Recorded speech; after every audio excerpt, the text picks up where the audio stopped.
Bat and the Waiting Game, Chapter 5, Almost Late. On Monday, Bat waited outside of the school for Israel to arrive. Mom waited with him. You know, she said, you could just ask him in class. Someone else might ask him first, Bat said. The chances of one of your classmates asking Israel to be partners for the class project between the parking lot and the classroom door are relatively low, Mom said. Low isn't zero, Bat answered. Mom couldn't argue with this. They waited together, standing in front of the main entrance to the Saw-Wet School, as the sea of arriving students and teachers parted around them. Bat counted 6 kids from his class: Jenny, Luca, Raymond, Mai, Henry, and Starla. But none of them was Israel. Let's play a waiting game, Mom suggested. Waiting was one of the things that was very, very hard for Bat. Sometimes playing a game made time pass more quickly, but Bat was too excited about his good idea to play a game. He wanted to focus all of his energy on waiting for Israel to arrive. He rubbed his thumb across the rough lump of clay skunk in his pocket. Mr. Grayson pulled up in his dusty orange coupe and unfolded himself from its front seat. Hey, Bat, he said, are you waiting for me? No, said Bat. Mr. Grayson smiled, as if Bat had said something funny. Hi, Dr. Tam, he said to Bat's mom. Good morning, Mr. Grayson, she answered, and she put her hand on Bat's shoulder and gave him a little squeeze. Good morning, Mr. Grayson, Bat said, remembering to be polite. But he was craning his neck to see around his teacher, who was blocking his view of the parking lot entrance. Mr. Grayson's puffy orange vest looked like a traffic sign. Well, said Mr. Grayson, I'll see you inside. He smiled again, and then finally he went into the building. At last, Israel's dad's truck pulled into the parking lot. Israel's dad had the tallest, cleanest, shiniest truck Bat had ever seen in real life. Even the hubcap shined. Israel's dad waved at Bat and his mom as Israel hopped out of the passenger seat. Hey, Bat, said Israel. He slammed the door and his dad drove away, the loud rumble of his truck fading. Do you want to be my partner for the spring project and research growing a skunk garden for Thor? Bat didn't mean to yell right in Israel's face, but he had waited for so long that the words practically burst out of him. Sure, that sounds fun, Israel grinned. Okay, said Bat. Then he turned to Mom. Tell Lawrence that Thor drank a bottle and a half for breakfast, he said. Lawrence helped take care of the skunk kit during the day, when Bat was at school. I will, Mom said, and she bent down to give Bat a hug. You boys have a great day. Bat followed Israel through the school's front door. The hallway was almost empty because class was about to start. There were just a few kids and Miss Kiko outside the kindergarten classroom, holding the copper bell she rang each morning to announce the start of school. Thanks for waiting for me, Israel said. We were running late because Dad couldn't find the keys to his truck. He usually leaves them in a little dish by the front door, but we'll have to research what kinds of plants skunks like to eat, Bat interrupted. Skunks are omnivores, which means they eat plants and animals, but I really don't know what kinds of plants taste the best to a skunk. Bat, Israel said, I was telling you why we were late. You weren't late, Bat said. You were almost late. And then he went into Mr. Grayson's class before Miss Kiko rang the bell, and they would really be late. Chapter 6, Carrot Division. There wasn't any time to visit Baby Cakes before class began. Usually the first thing Bat did when he entered Mr. Grayson's classroom was head straight to the back to check on the class pet. Baby Cakes, a fluffy Angora puffball of a bunny, usually didn't respond to Bat's gentle cooing. She'd just sit atop her plastic hutch inside her pen and look socially adorable. But today, Bat had brought a carrot from home to feed Baby Cakes, and she would always hop for a carrot. If he hadn't been waiting outside of school for Israel to arrive, Bat would have had plenty of time to give the carrot to Baby Cakes. It was as it was, he would have to wait for recess. Bat sighed.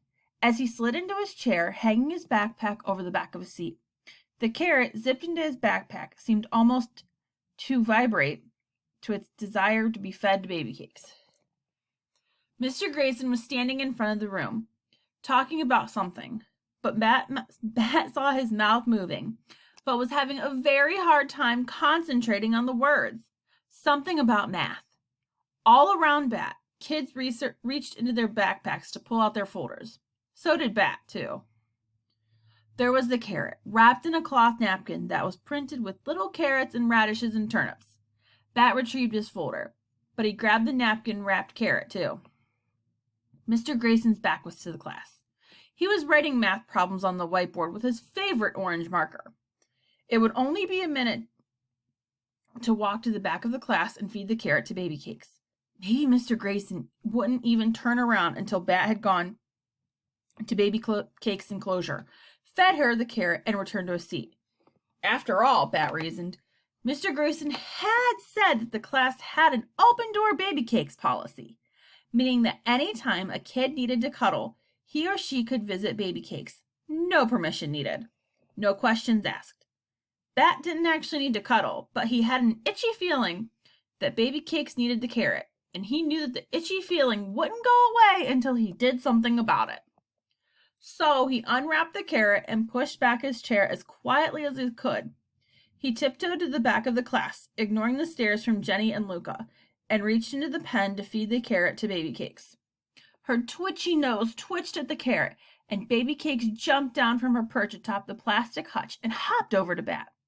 Silently, Bat held the carrot as baby cakes nibbled at it.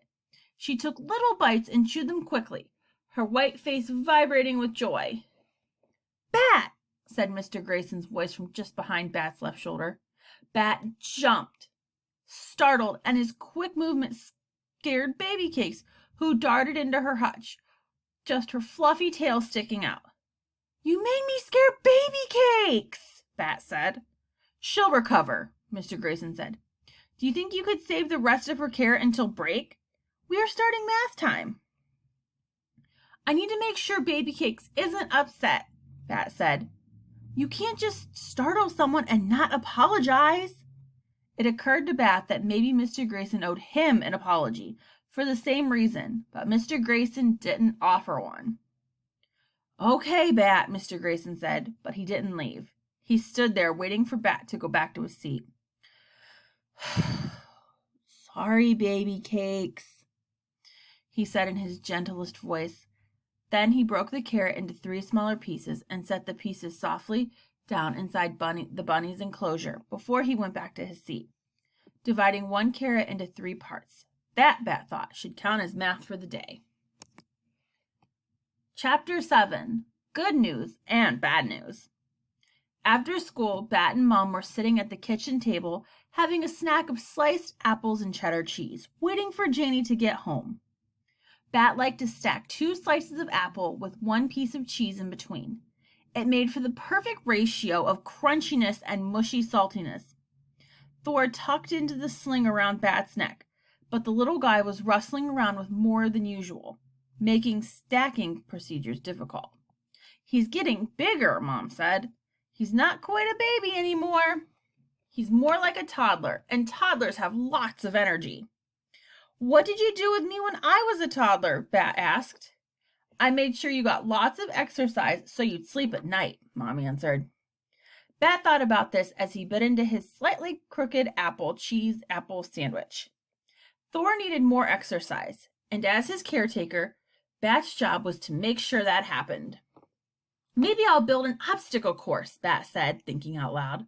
The front door slammed open, and Bat heard the stomping of 2 sets of feet coming down the hallway toward the kitchen. Janie and Ezra. He could tell it was them by the sound of their stomping. Janie's run was sort of skip-hop sound, short, quick steps close together. Ezra's was louder and more regular, and right behind Janie's. Guess what? Janie yelled, bursting into the kitchen. Her cheeks were bright red from running, and her hair, which had been curly that morning, hung in limp ringlets around her face. You got the part of Queen in Alice in Wonderland, Bat said. Bat! Janie whined. You ruined my news. You said to guess, said Bat. It was just an expression, said Ezra. He reached out and took an apple slice off of Bat's plate, without even asking first. Bat pulled his plate a little closer. Hi, Dr. Tam, Ezra said. Hello, Ezra, said Mom. Then to Janie, Honey, that is wonderful news. Congratulations. Thanks, said Janie, shrugging out of her backpack and letting it drop to the floor by the back door. I'm so excited. Rehearsals start tomorrow after school. Tomorrow, said Mom, but tomorrow is Tuesday. We have rehearsal after school every day for the next 3 weeks. Oh, Mom said. Well, that throws a monkey wrench in our schedule. Bat knew that Mom was using an expression and that there wasn't really a wrench shaped like a monkey, but it felt satisfying when he imagined one anyway. Usually you take care of Bat Tuesdays and Thursdays until I get home, Mom said. You're not going to tell me I can't do the play, are you? Janie's voice was getting louder and higher, like the tea kettle when it was just about to boil. Because that would be totally unfair. No, of course not, Mom said. We'll work something out. Then she stood up and hugged Janie. I'm so proud of you, she said. Be sure to call your dad and tell him the good news. He'll be thrilled. Now, Ezra, would you like an apple of your own? Ezra, whose hand had been reaching out towards Bat's plate again, said, Sure, Dr. Tam, and some cheese too? Later that day, Ezra had gone home after dinner and dishes and Thor's bedtime feeding. When Bat was brushing his teeth, Mom came into the bathroom and sat down on the edge of the bathtub. Bat, she said, I want to ask you a question. Bat hated it when people talked to him when he couldn't answer. Worst of all was at the dentist's, when he had his mouth wide open and the dentist's rubber-gloved hands were in his mouth. And she'd ask, So, Bat, what grade are you in? What's your favorite hobby these days, Bat? And there was no way he could answer without biting her fingers. Right now, there weren't any fingers in his mouth, but there was a cheek full of foamy toothpaste. Bat spat it out and rinsed his mouth and then said, What? Your sister is going to be busy on Tuesdays and Thursdays for the next few weeks, Mom said. So we're going to have to change our schedule. I know, said Bat. You're going to have to come home earlier. Well, no, said Bat. I can't do that. Then I could come to the clinic, Bat said. I could help Lawrence. It's nice to have you at the clinic now and then, Mom said, but maybe not quite that much. Also, you'll have your spring project to be working on. And then she told Bat that she'd talked to Israel's dad, and that he said that Bat could come over to their house for a few hours after school on Tuesdays and Thursdays, until Janie's play was over. You could ride home with them. They'd give you a snack, and you and Israel could work on your project. How does that sound? It sounded great for exactly 3 seconds, until Bat remembered Thor. Can I bring Thor with me? Bat asked. Oh, Bat, Mom answered. I think that would be too much to ask of Israel's dad. Thor will have to stay with me at the clinic. Lawrence will take care of him. That sounds like a terrible idea, Bat said. Tell Janie she can't do the play. Bat, Mom said. That doesn't seem fair, does it? And it's just for a couple of hours, only on Tuesdays and Thursdays, and only for a few weeks. We can do this, Bat, can't we? Bat thrust his toothbrush back into the holder and wiped his mouth with the hand towel. He remembered something Mom said sometimes to him and turned to her.